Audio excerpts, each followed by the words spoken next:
DJ Mukesh राज कहाँ घर बा तुहार हो अमाटोल बाना ही मोछिया बारे नी मोछिया कैसे अपना लिया धक्काला सोनिया चश्मा वाला बाना ही मोछिया बारे नी मोछिया कैसे अपना लिया धक्काला सोनिया चश्मा वाला सोनिया चश्मा वाला दिलावा के कारी के ले जाला सोनिया चश्मा वाला दिलावा के कारी के ले जाला सोनिया चश्मा वाला क्या नाम है आपका जे मुकेश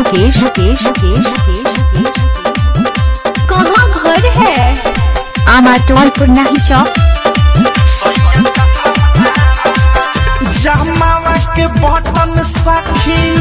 राखलन खोल के मोहन पागल आवेलन मीठा मीठा बोल के जमावा के बटन सखी राखलन खोल के मोहन पागल आवेलन मीठा मीठा बोल के थोपी के तेल जब तेल मांग भारे ये सखी हीरो से कम नहीं बारे ये सखी हीरो से कम नहीं बारे दुनू रे कनवा में पेन्हे कन बाली गर्दन में लमाए गोमाला सोनिया चश्मा वाला सोनिया चश्मा वाला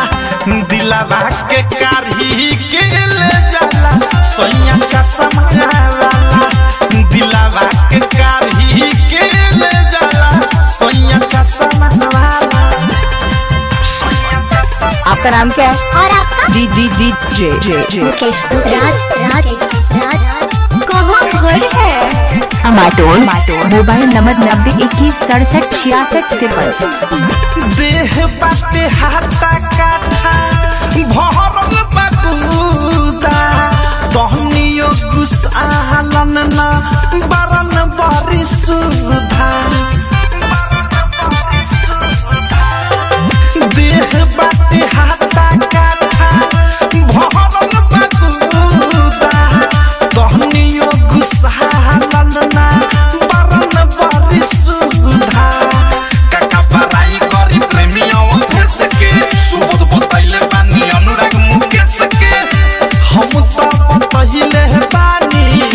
सुनील मुकेश के राइटर थारू झारेले रोजे दिन भर में दो बेर नहाला सोनिया चश्मा वाला